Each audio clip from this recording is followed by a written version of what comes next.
So, dito tayo magdi-dinner guys sa Ilonggos. Dito sa Myco Bar. Ayan.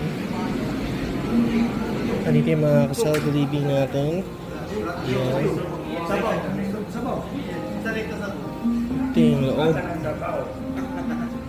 Ayan. So, ito na. Nandito na yung in-order natin. So, what are we having right now? Meron tayo yung Bicol Express. May pancit. Tapos sisling. Yun o. Susama natin si Jomar. Nandito si Jim. Si Kuya Mark. Nandito si Julius. So, punta kayo dito sa may Ilonggos. Located to sa A Street sa may Cobar, Shamalia. So, yun ang ating quick update. Continue celebration.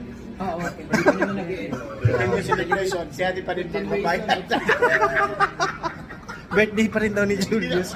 So, yun yung ating quick update, guys. So, yan. Tapos na tayo kumain dito sa Ilonggos, guys. Tanungin na lang natin na very quick yung mga kasama natin kung ano bang rating o nasarapan ba sila sa food na kinain namin. Nandito si Jomar. Kamusta, Jomar, yung food? Ayun, busog na busog pero kumakain pa din. Nagustuhan mo ba? Wala. Okay.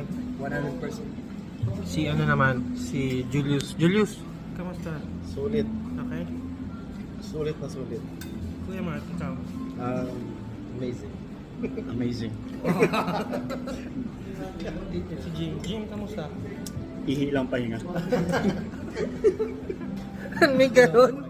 So, but ang question, babalik ba kayo dito? Paano babalik? Ayan, nag-thumbs up si Julius. Si Kuya Mark. 11 of 10. Oh, 11 of 10. Oh, nag-2 thumbs up. Babalik. Okay. So, ayan, nadinig nyo, babalik daw sila dito, guys. Sana isama nila ako pag bumalik sila dito. So, yun lang ang ating update. Sa magbabalik tayo sa marami pang Saudi leading updates. Bye!